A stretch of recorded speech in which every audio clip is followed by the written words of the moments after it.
Hello बच्चों। तो आज हम क्लास 11th में आगे का टॉपिक पढ़ने वाले हैं। ठीक है, तो क्लास 11th में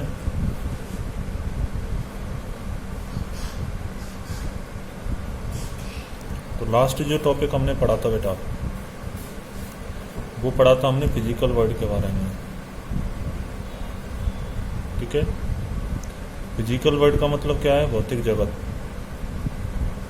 भौतिक जगत। ओके, आज का जो टॉपिक है वो है मात्रक एवं मात्रक पद्धति। मात्रक एवं मात्रक पद्धति।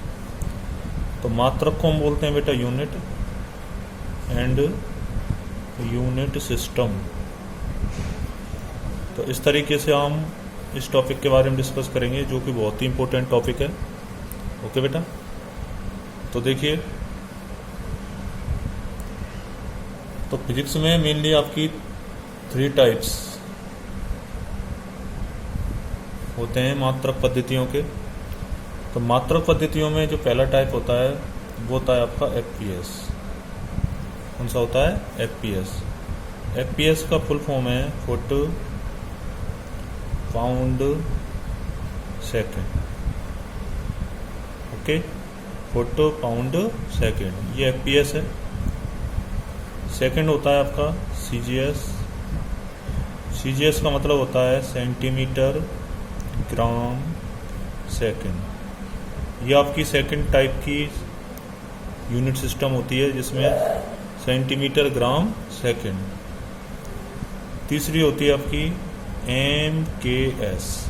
फुल फॉर्म क्या होगा? मीटर किलोग्राम, शॉर्ट में केजी लिख सकते हैं आप, सेकेंड। तो इस तरीके से ये आपकी 3 मात्रक पद्धतियां हैं। सबसे पहले एफपीएस, फिर सीजीएस, फिर एमकेएस। अगर इनको मैं ऐसे लिखता हूं यहां पर कि फुट पाउंड सेकेंड, ठीक है, सेंटीमीटर ग्राम सेकेंड,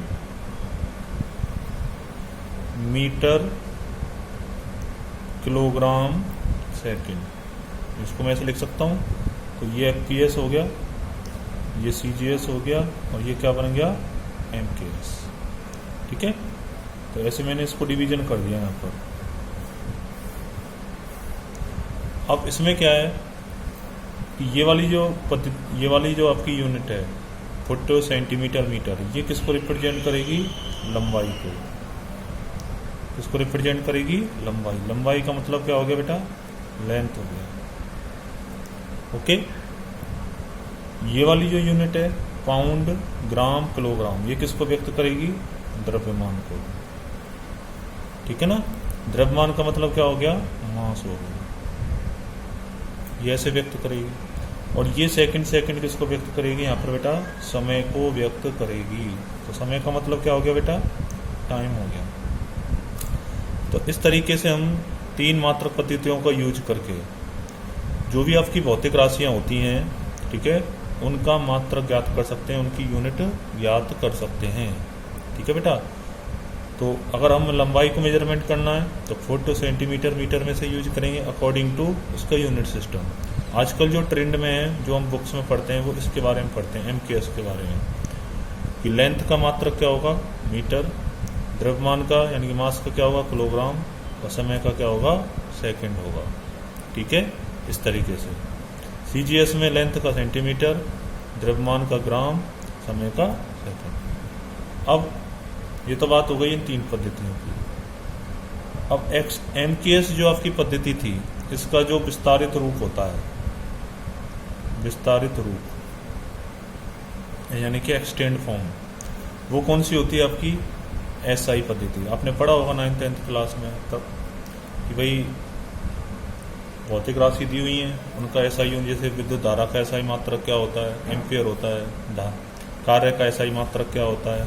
जूल होता है। तो वो सारी किससे बनी हुई है? आपकी एमकेएस से ही बनी हुई है। ठीक है ना, तो एमकेएस का विस्तारित रूप आपका क्या होता है? SI। तो इसकी फुल फॉर्म क्या है? सिस्टम ऑफ इंटरनेशनल यूनिट, अंतरराष्ट्रीय मात्रक पद्धति। हिंदी अर्थ इसका क्या है? अंतरराष्ट्रीय मात्रक पद्धति। तो इस तरीके से आप इसमें समझ सकते हैं कि मात्रक पद्धतियां 3 टाइप की होती हैं, ठीक है ना। मात्रक का यूज हम क्यों करते हैं? मात्रक का यूज हम इसलिए करते हैं कि किसी भी भौतिक राशि को नापने तोलने के लिए पर्टिकुलर एक मात्रक की आवश्यकता होती है, इसलिए मात्रक का उपयोग करते हैं। पद्धतियां 3 हैं, तीनों पद्धतियां आपके सामने हैं। MKS का विस्तारित रूप कौन सा होता है? SI होता है। ओके बेटा, तो ऐसे आपको ये सारी चीज़ें लर्न करनी है, याद रखना है। इसके बाद अगला जो इसमें टॉपिक है नेक्स्ट, वो है आपका कि भाई कैसे कैसे हम इसका मेजरमेंट कर सकते हैं, कैसे कैसे हम इसका कैलकुलेशन कर सकते हैं। तो देखिए कि SI जो आपकी अंतर्राष्ट्रीय मात्रक पद्धति होती है, जैसे मैंने कोई भी एक फॉर्मूला लिखा, जैसे मैंने फॉर्मूला लिखा क्या? विद्युत धारा का ही। जैसे आपने पढ़ा हुआ है अच्छी तरह से, आप जानते हैं कि विद्युत धारा इसको हम किससे व्यक्त करते हैं? I से व्यक्त करते हैं। इसे व्यक्त करेंगे I से। अब विद्युत धारा I बराबर क्या होता है? आवेश बटे समय। आवेश बटे समय। I बराबर क्या हो गया? Q अपॉन T, या शॉर्ट में हम लिख सकते हैं symbol wise Q upon T, इस तरीके से लिख सकते हैं। अब आवेश का जो मात्रक होता है वो क्या होता है आपका? आवेश का मात्रक क्या हो गया? कूलाम। अच्छी तरह हम आपको पढ़ा है 10th क्लास में। कूलाम अपॉन समय का मात्रक क्या हो गया? सेकेंड। Coulomb upon second. तो इसको हम कैसे लिख सकते हैं? C अपॉन T की फॉर्म में। कूलाम को C से व्यक्त करते हैं, सेकेंड को T से व्यक्त करते हैं, करते ही नहीं करते हैं।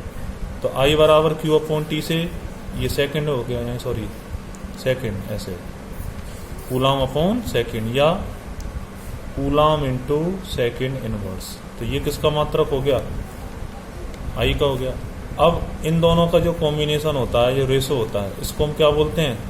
इसको हम बोल सकते हैं 1 एम्पियर, या एम्पियर सिंपल क्या बोले? एम्पियर। तो एम्पियर इज इक्वल टू क्या हो गया? कूलाम अपॉन सेकेंड हो गया, ठीक है। तो MKS में तो आपका ये मात्रक काम में आएगा, कूलाम अपॉन सेकेंड। अब SI MKS का ही क्या होता है? विस्तारित रूप होता है। तो इसका मतलब ये क्या बन गया? SI। तो एम्पियर तो आपका कौन सा हो गया? SI unit. और कूलाम अपॉन सेकेंड कौन सा हो गया आपका? MKS system unit. तो इस तरीके से आप इसको रिप्रेजेंट कर सकते हैं, ठीक है बेटा। तो ये इसकी थोड़ा सा जानकारी मैंने आपको दी है, जिससे आपको याद रहें। तो 9th 10th में आपने बहुत सारी चीज़ें पढ़ी हैं, ठीक है ना। SI यूनिट सिस्टम, MKS पद्धति में यूनिट सिस्टम, ये सारी चीज़ें क्या होती हैं। इसके बाद इसमें एक चीज़ है कि SI जो यूनिट होती हैं, यानी कि SI जो मात्रक होते हैं, वो हमेशा कैपिटल लेटर में लिखे जाते हैं, कैपिटल लेटर से रिप्रेजेंट होते हैं, लेटर से व्यक्त किए जाते हैं, व्यक्त किए जाते हैं। जैसे एम्पियर हो गया, ठीक है। तो शॉर्ट में हम इसको हम कैसे करते हैं? A से व्यक्त, ठीक है। ये किसका मात्रक है? धारा का मात्रक है। ऐसे ही कार्य हो गया, कार्य को वर्क बोलते हैं, वर्क को हम मात्रक के क्या लिखते हैं? जूल, ठीक है ना। तो इसको किससे व्यक्त करेंगे? कैपिटल J से। करते नहीं करते हैं? तो इस तरीके से जितने भी आपके कैपिटल, जैसे चार्ज है, आवेश है, तो आवेश का मतलब क्या हो गया? कूलाम। तो ये आवेश का ऐसा ही मात्रक क्या होता है? कूलाम। लेकिन यहां पर इन दोनों का जो कॉम्बिनेशन होता है उससे एम्पियर बनता है, ठीक है ना, ऐसे। लेकिन बेसिकली जो आवेश का मात्रक होता है वो कूलाम होता है, तो कैपिटल C से व्यक्त करेंगे। तो इस तरीके से आप इसको रिप्रेजेंट कर सकते हैं। तो आई थिंक आपको ये चीज़ें समझ में आई होंगी, ठीक है। बाकी जितनी भी अदर मात्रक होते हैं जो MKS में या CGS में हम लिखते हैं वो स्मॉल लेटर में लिखे जाते हैं।